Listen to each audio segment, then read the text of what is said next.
Welcome to the virtual BSR. My name is Chris Wickham and I'm the new director of the British School at Rome.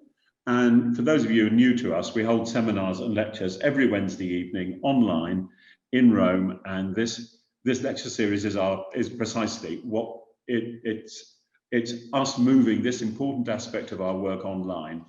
And even after COVID is over, we are going to stay online. We are going to stay hybrid. So this is the beginning of the way it will be. We have a lecture tonight from Professor John Osborne, who is one of the BSR's closest colleagues. I counted a few years ago that he published more articles in the papers of the British School at Rome than any other medievalist, and I believe that's still to be true.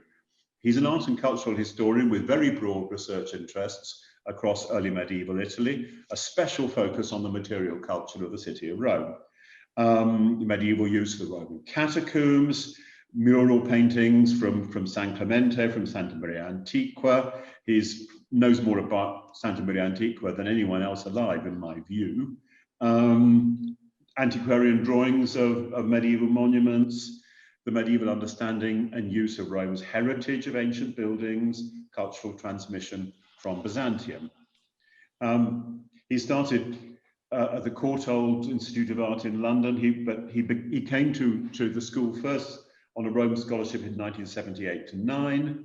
He's an honorary fellow for the last 14 years. Most recently, he's the holder of a Bulston Fellowship at the British School in 2018, which led to his latest book, Rome in the 8th Century, A History in Art, which was published last summer by Cambridge University Press in the BSR Studies series. That's a remarkable rethinking of the material environment and the cultural context of the early medieval city, just before the enormous changes made by the builder popes of the early 9th century, who stripped the Roman fora of marble.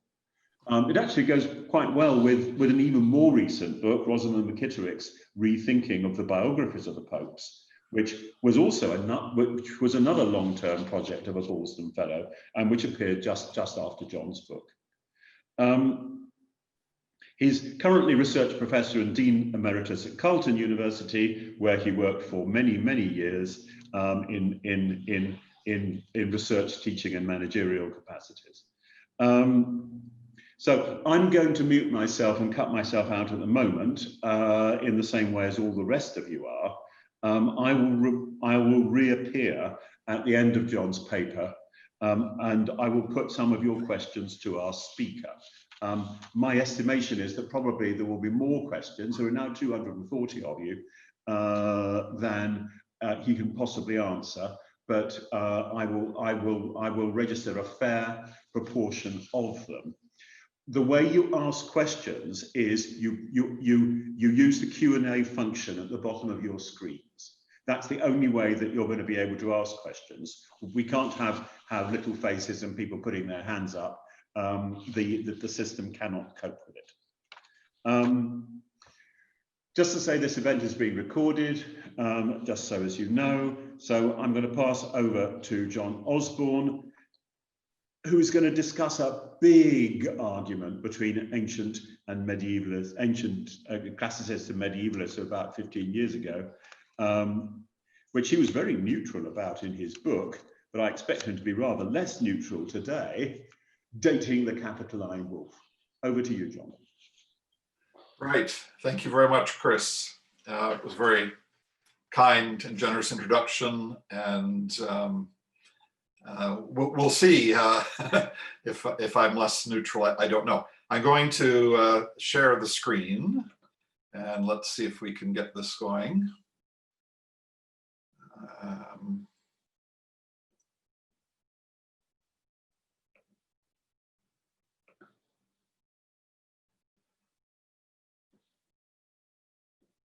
So I hope you can both see me and at least you can see the screen. Chris, someone just let me know if all is well? We can't see your shared screen yet. Oh dear. Well, then I'm not sure why. Oh, I may have.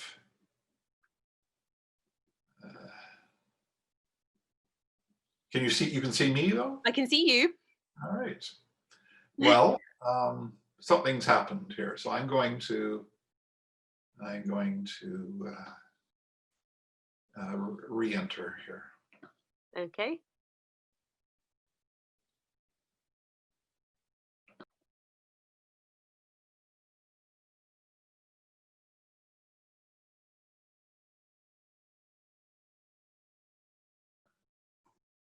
Okay, let's try this again. Okay, John.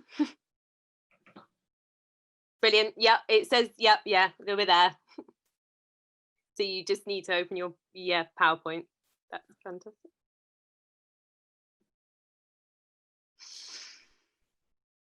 Now my PowerPoint has disappeared on me. There we are.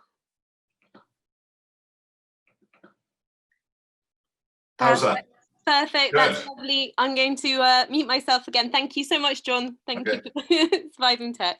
Right. My apologies for the technical difficulty there. I'm very slowly getting used to Zoom, which makes it possible, of course, for me to lecture to people scattered across the globe from the comfort of my flat in Ottawa. So, dating the Capitoline wolf. I'll go back. Few cities can boast a unique symbolic image whose history can be traced back at least 2.5 millennia. Indeed, there may be only a single city in this category, the city of Rome.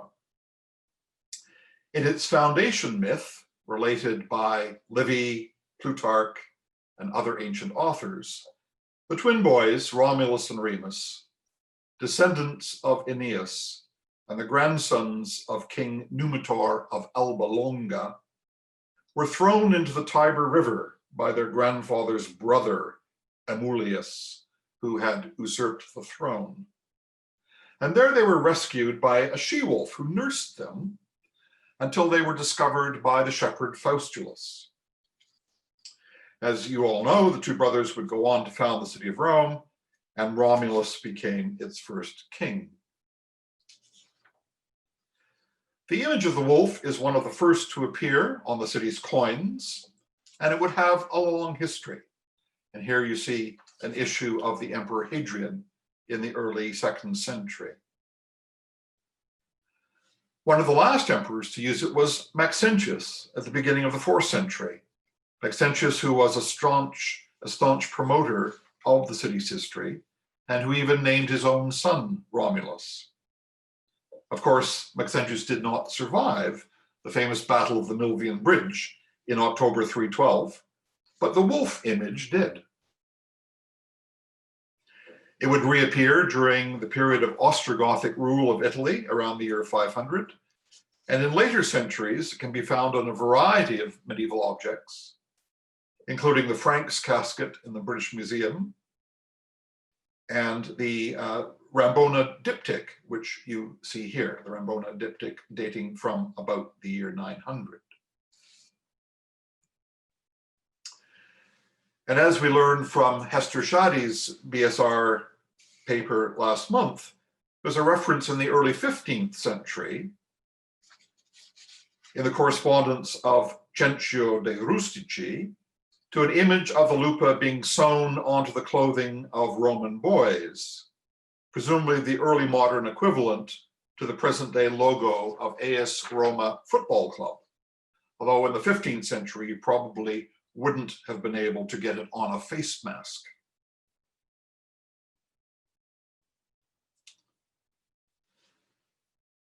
The Roman wolf is probably best known from the bronze statue now in the collection of the city's Capitoline Museum. In height, it stands about 75 centimeters from the pedestal. And while its origins are undocumented, and in recent years, as Chris alluded, the subject of considerable debate and controversy, a fair bit is known about its more recent history, at least over the last 5 centuries. We know that the wolf was moved to the Capitoline in the year 1471 at the command of Pope Sixtus IV, and was part of his donation of a papal collection of bronzes to the Roman people. And in fact, the Capitoline Museum traces its own history back to that gift. Previously, the Lupa statue, along with a number of other bronze pieces, had been located outside the papal palace at the Lateran, the palace in which the popes resided during the Middle Ages. The most famous of those bronzes is probably the equestrian statue of Marcus Aurelius, but there were more, including the head and hand of a colossal statue of an emperor and the spinario, or thorn plucker.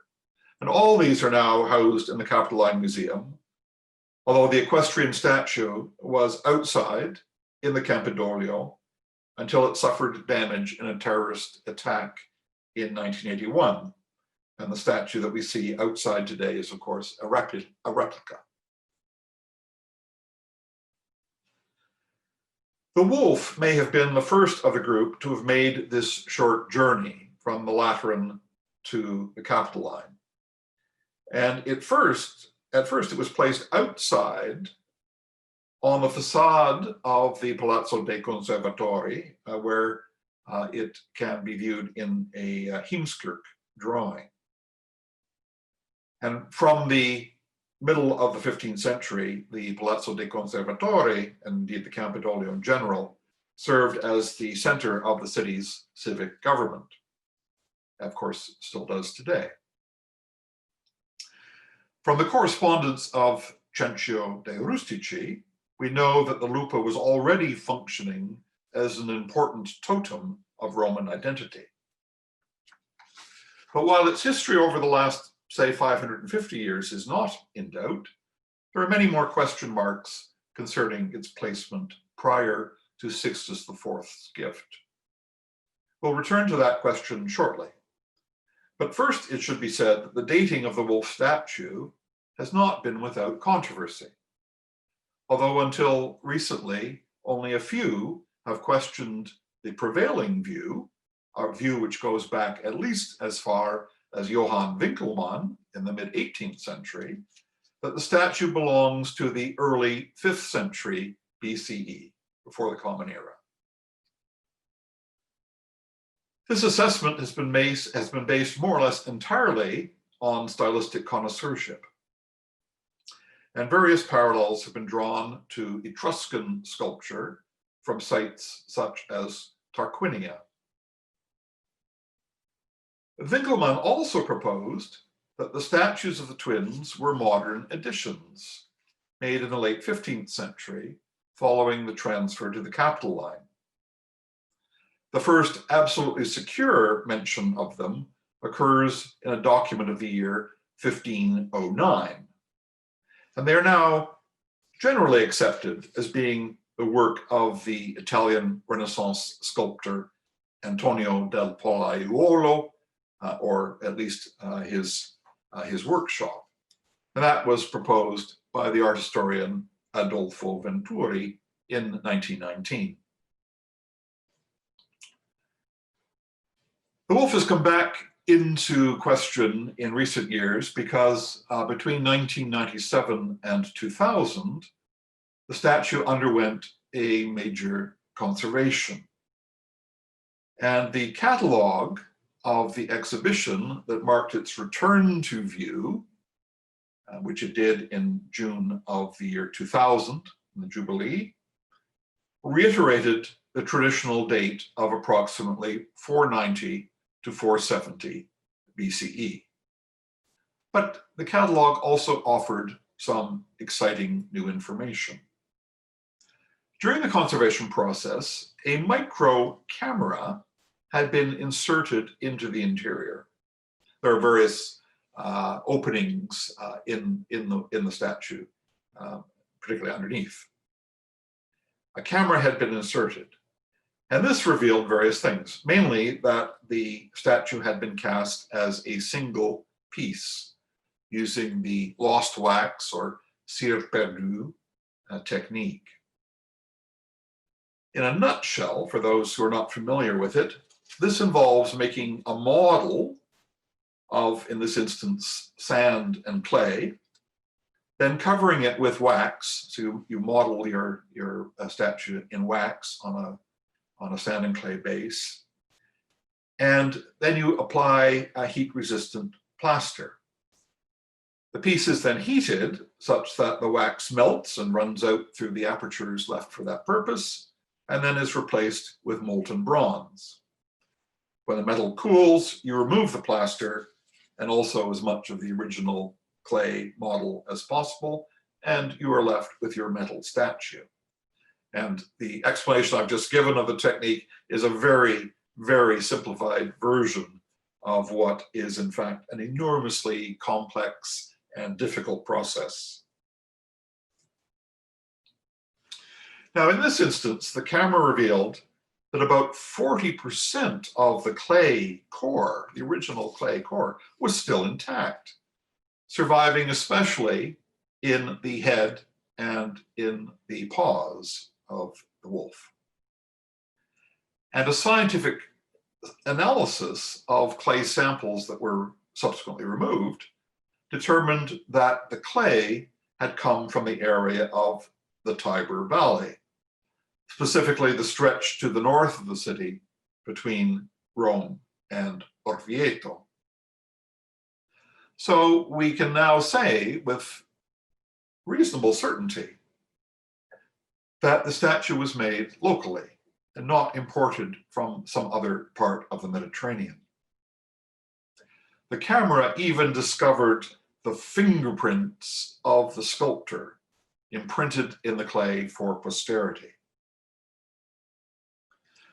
Samples of that clay core were then sent to various labs for testing, specifically thermoluminescence and carbon-14 testing.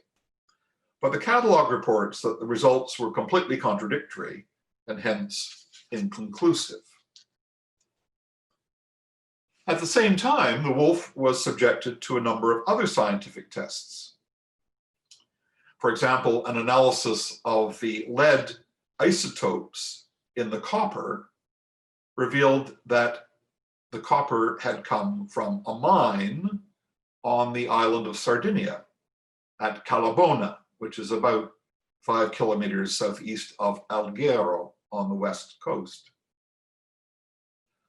The conservators also settled one other question. They confirmed that there was no evidence that the statue had ever been gilded, and thus this statue cannot be the one that Cicero records on the Capitoline as having been hit by lightning, because he says that one had been gilded. It can't be, this one is not Cicero's wolf. Various ancient authors do mention bronze statues of the she-wolf on display in Rome, and there must originally have been quite a few of them in the city. The Capitoline wolf is the only one known to have survived to the present day. Why should that be so? Well, bronze statuary is in general very vulnerable because of the temptation in later centuries to melt it down to reuse the metal. We know the famous Pasquinade. What the barbarians didn't do, the Barberini did. Urban VIII was looking for bronze in the 17th century, and he found some in the roof of the Pantheon. And that is, of course, the reason why we have so few ancient bronzes surviving today in comparison to statues carved in marble. That said, underwater archaeology in recent decades has dramatically increased our knowledge of classical bronzes, with perhaps the best known examples being the two male warriors that you see here, discovered off the coast of Calabria, the famous Riace bronzes. And if the ship that was carrying them had reached port safely, there's very little chance that these would have survived into the modern age. But our story then took a very unusual twist. The conservator in charge of the restoration, Anna Maria Karuba, disagreed, shall we say, with the official position regarding the dating. And a few years later, she decided to issue a challenge to that accepted view. In 2006, she published a book in which she claimed that the Capitoline wolf was not Etruscan at all, but in fact a product of the Middle Ages. And needless to say, that set the proverbial cat among the pigeons. Because if generations of connoisseurship can be wrong by something in the order of 1,500 to 2,000 years, then the entire practice of connoisseurship must be called very seriously into question. Well, what prompted Karuba to believe it was medieval? There were two factors which led her to this conclusion. The first was the apparent determination by radiography that the wolf had been cast as a single piece. And in her view, the normal procedure in the ancient world was to cast various bits separately and then weld them together. Evidence from Cyprus, from Greece, and from Etruria suggests that spot welding was developed in or about the 6th century BCE, and in antiquity, the invention of welding was credited to two artists from the Aegean island of Samos. For example, there's a bronze ram, some of you may know from the Archaeological Museum in Palermo in Sicily, that was cast as 8 separate pieces and subsequently fused together.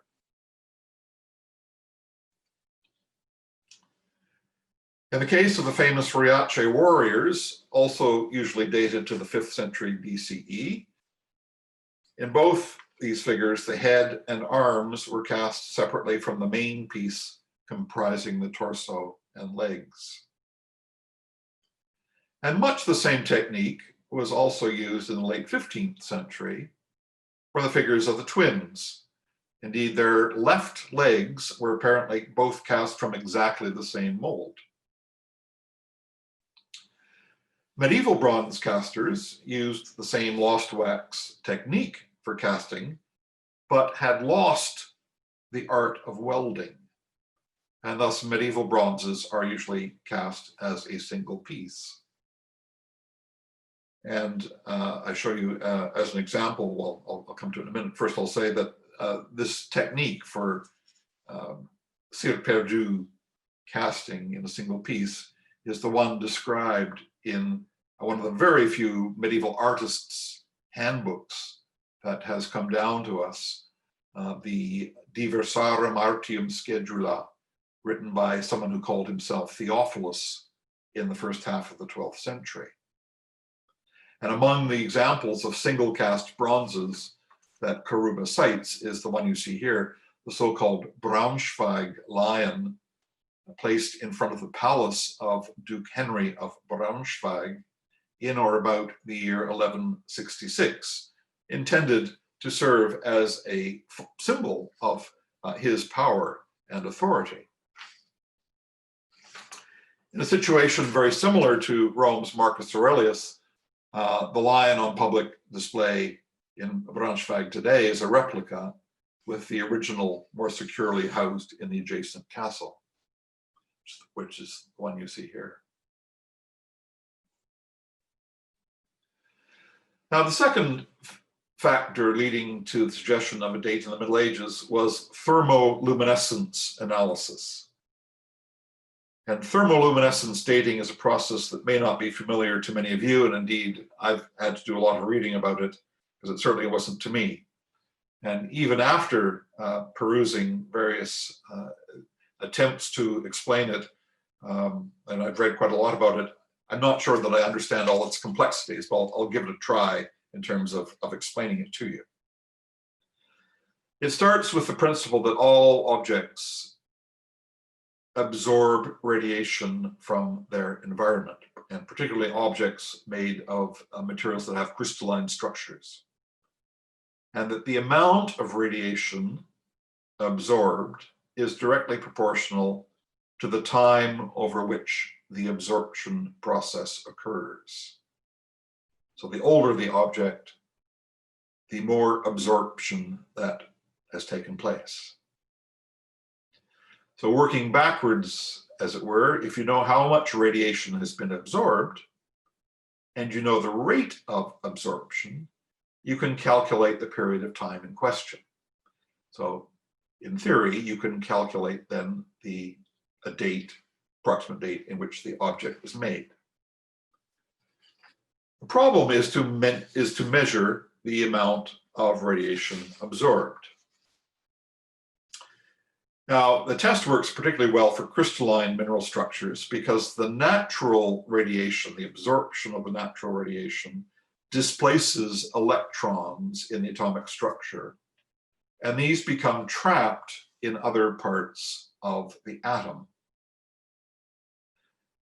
Heating to temperatures of 450 degrees Celsius or higher, in essence, frees the electrons from the trap. And in that process, they emit light, they emit photons. The release of light can be measured in a lab. So if you measure the amount of light released, you can measure the amount of radiation absorbed, or you can calculate the amount of radiation absorbed. That's the underlying theory. I hope it was clear. How does it work in practice? Well, pottery, or in this instance, the clay used to make the model, the armature for the bronze sculpture, or any bronze sculpture using a lost wax technique. The clay is heated above 450 degrees in the manufacturing process, eliminating at that moment any previously trapped electrons and setting a new zero baseline. When the material is once again heated to that temperature and the light emitted in that process is measured, the amount of time elapsed since that first zero moment can be calculated. Now, this technique was developed roughly 50 years ago. It is very far from being an exact science, and indeed anything you read on thermoluminescence will say there's just so many variables. The accuracy does depend. The accuracy of the result you get, the calculation you arrive at, depends on a number of factors, primarily the accuracy of the assessment of the amount of radiation absorbed. So you need to know the absorption rate. So this technique is probably most useful for assessing relative dates. For example, it's been used to test whether ancient ceramics, classical ceramics, are in fact originals or modern forgeries. One difficulty, though, is that a substantial sample is needed, and this sample is more or less destroyed in the testing process. So it's not always very practical, as you can imagine. But where it is practical is in situations like this, where a bronze statue retains some of the clay from the original casting process, and that clay can be extracted, and nobody really cares what happens to it afterwards. If it's destroyed, well, it didn't matter. So this condition does apply in the case of our wolf. 2 kilograms of clay were removed from the interior of the statue, and 17 individual samples were sent to various labs, both in Italy and outside the country, for carbon-14 and thermoluminescence testing. Now, unfortunately, there was absolutely no consistency in the test results. But 2 of the 17 thermoluminescence analyses came back with dates in the Middle Ages, one pointing to the Carolingian era of perhaps the 8th or 9th century, and a second to the 12th century. Before we go any further in this detective story, it may be useful to consider what, if anything, is known about the Lupa before it was moved to the Capitoline Hill in 1471. The statue first appears with reference to judicial processes. Two texts, both dated to the 10th century, the first, the Chronicon of Benedict of Montserrate, a monastery just to the north of Rome, and secondly, the anonymous anti-papal tract, the Libellus de Imperatoria Potestate in Urbe Roma. Both these mention a place ad lupam, at the wolf, outside the entrance to the Lateran Palace, adjacent to the Lateran Basilica, a place where judicial sentences were pronounced and punishments administered. So by that time, the wolf statue had become a site for the administration, public display of papal justice. And apparently that practice continued right through the Middle Ages.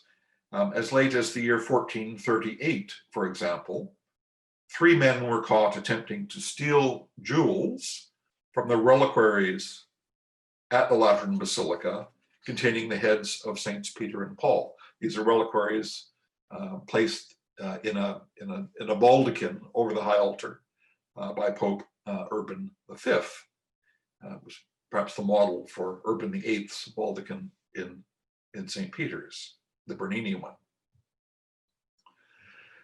The 3 thieves were executed and their hands were cut off and were nailed up beside the wolf, presumably to deter others from similar acts. And this was also recorded in a mural, which has unfortunately not survived, but is recorded. The presence of the statue at the Papal Palace can perhaps be pushed back at least into the second half of the 8th century, when the king of the Franks, Charles, better known as today as Charles the Great or Charlemagne, decided to build a royal palace at what is today Aachen in Germany.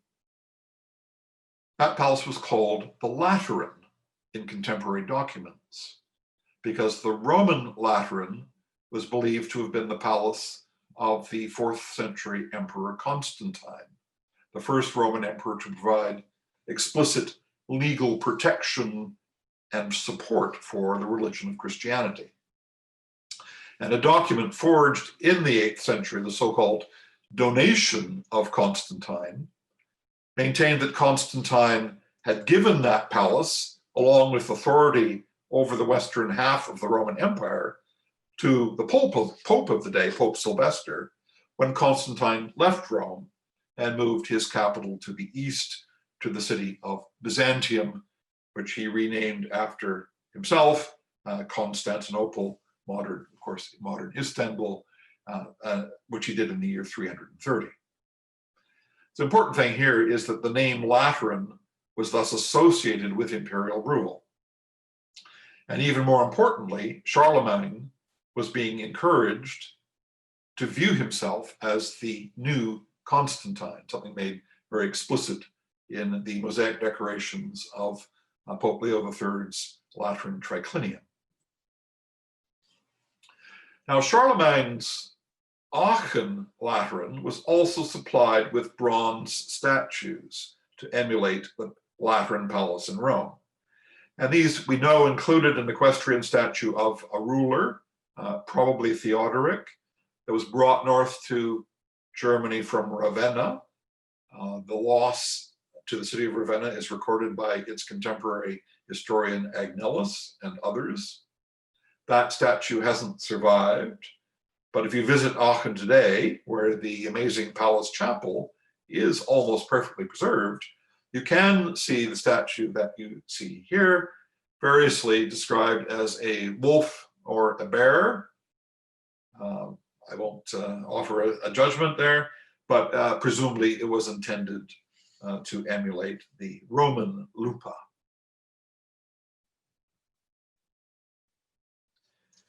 It's also in the 8th century that references to Rome as the city of Romulus start to become widely popular and are used, this expression is used by a number of contemporary authors, for example, the historian Paul the Deacon, among others.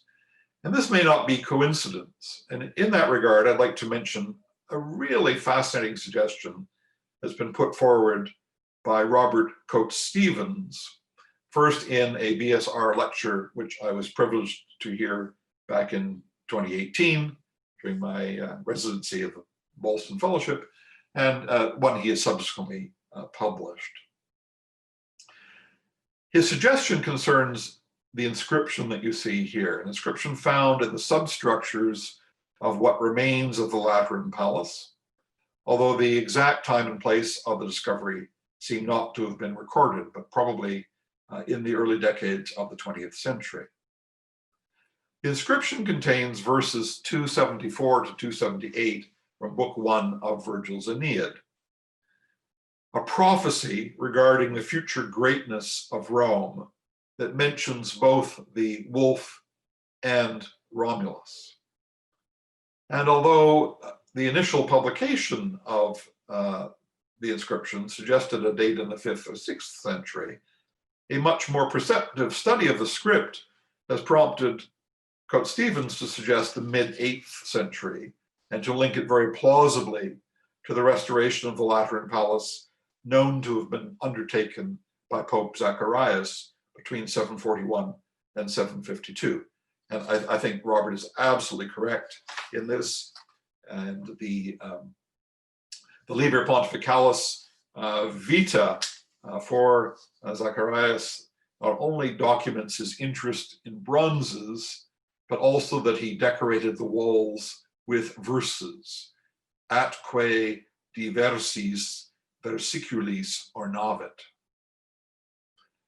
My guess is, and it can only be a guess, but my guess is that the wolf, along with the other bronzes, was brought to the Lateran at precisely that time, the time of, if not Pope Zacharias, then his immediate successors.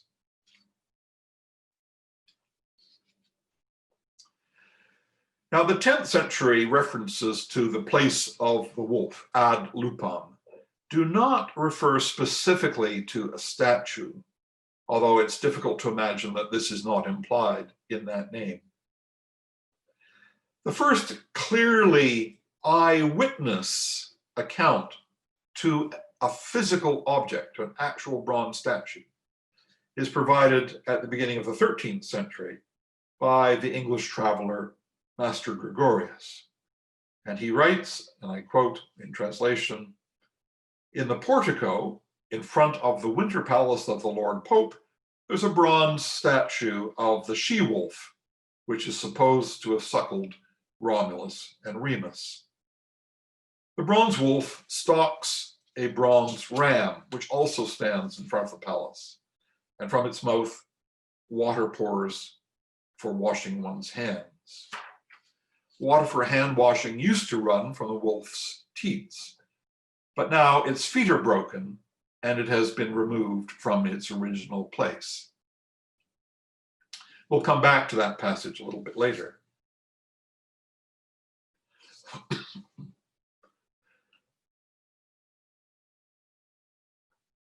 On the basis of the medieval references in the Aachen parallel, Anna Maria Karuba opted for a date of manufacture in the 8th century, although another study, co-authored by the German art historian Johannes Fried, prefers the second possibility, arguing for the central Middle Ages, and he dates it about the same time as the Braunschweig lion. In February of 2008, so 12 years ago, the University of Rome, La Sapienza, organized a conference to address the topic from a variety of viewpoints: historical, art historical, technical, and 11 of the 12 papers presented on that occasion were published 2 years later, in 2010, in a volume edited by Gilda Bartolone. And while there was no absolute consensus, the overwhelming weight of opinion expressed on that occasion was in favor of the original Etruscan date. A number of speakers addressed the issue of the technique, noting that while casting as a single piece was admittedly rare in the ancient world, it was certainly not unknown, particularly in the so-called archaic period, before the intricacies of welding became widely diffused. And we know that the statue was made in the area of Rome. It wasn't made in, say, the Aegean, where welding had been developed.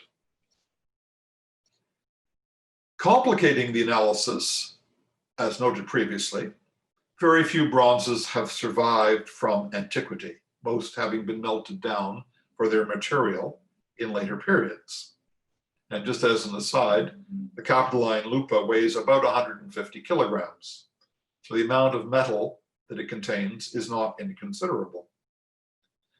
But the absence of comparanda makes generalizations about normative techniques exceptionally difficult because the sample size is exceptionally small.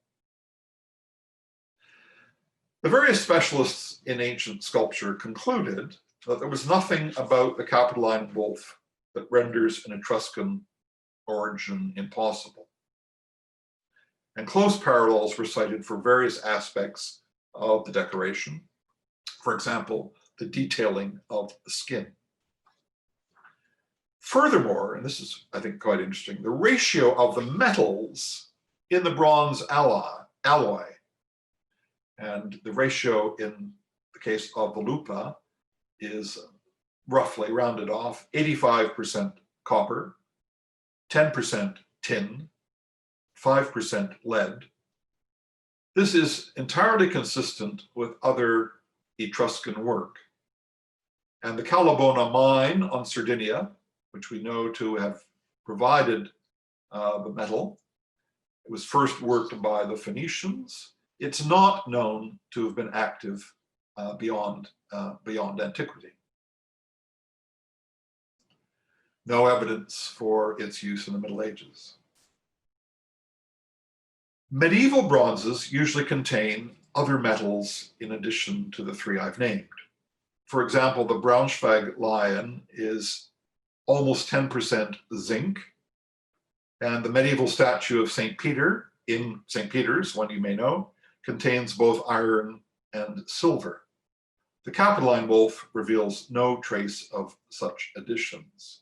So there's no reason to question the traditional dating on technical grounds. That leaves us then with the issue of the thermoluminescence results. This testing process, as I said, was still very much, is still very much in its infancy as a scientific procedure. And there are multiple variables that can skew the results, as was obviously the case here, where we got 17 tests and 17 different results. One such factor is humidity, which has rendered such testing impractical for the Riace warriors found in the sea. I've already mentioned the critical importance of determining the absorption rate of the radiation, which is apparently a difficult and often inaccurate calculation. So what can we conclude? Well, I think the jury is still out, so you won't get a definitive answer from me today.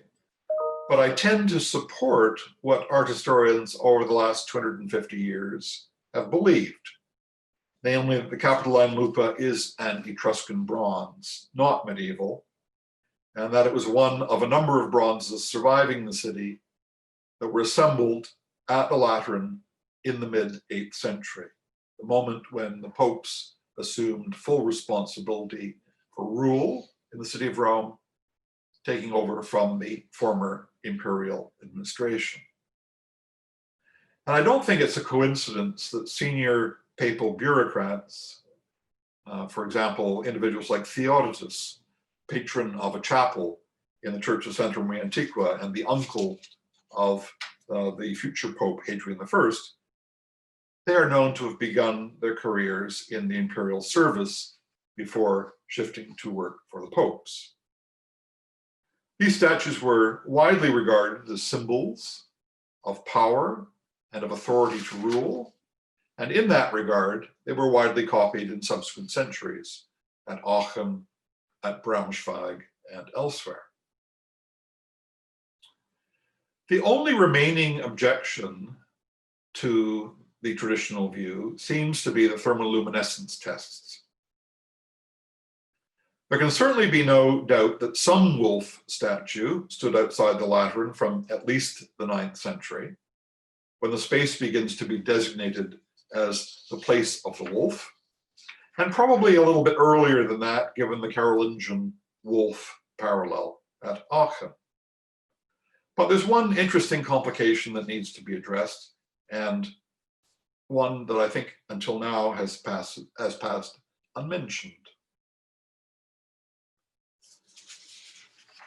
Master Gregorius, who stands out for his observation of the physical condition of buildings and objects, reported in the early 1200s that the statue's feet were broken. Well, they're not now.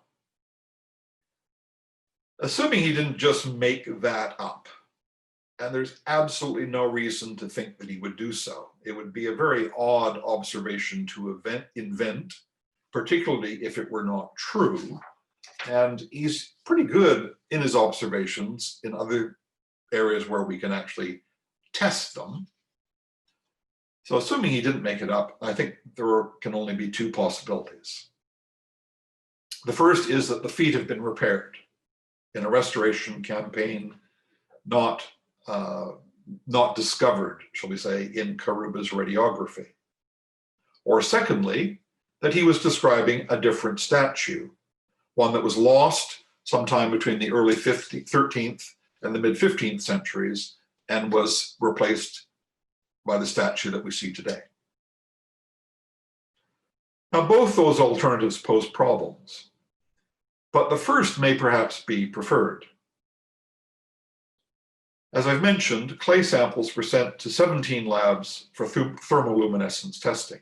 And while 2 came back with medieval dates, the vast majority, apparently 12 of the 17, reported a date of around the year 1500. And it seems to me that would be entirely consistent with a repair of the feet that involved reheating parts of the statue to a high temperature, perhaps by the same Antonio del Pollaiuolo workshop that added the figures of the twins. Now, I have neither the technical competence to assess the radiography and thermoluminescence results, nor easy access to those who possibly could. But I think this is a useful example of how we need to approach works of art from multiple disciplinary angles, using antiquarian and other historical records, using the analysis of technical and scientific data.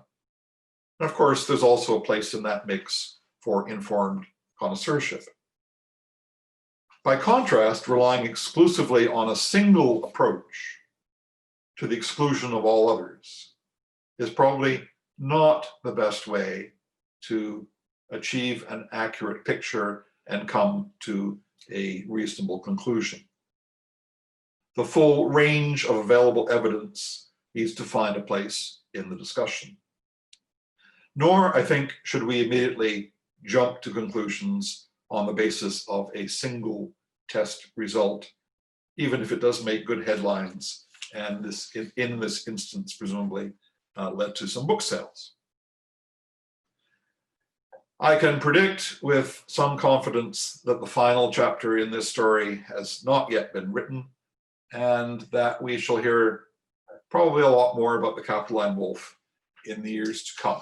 And I thank you very, very much for your attention.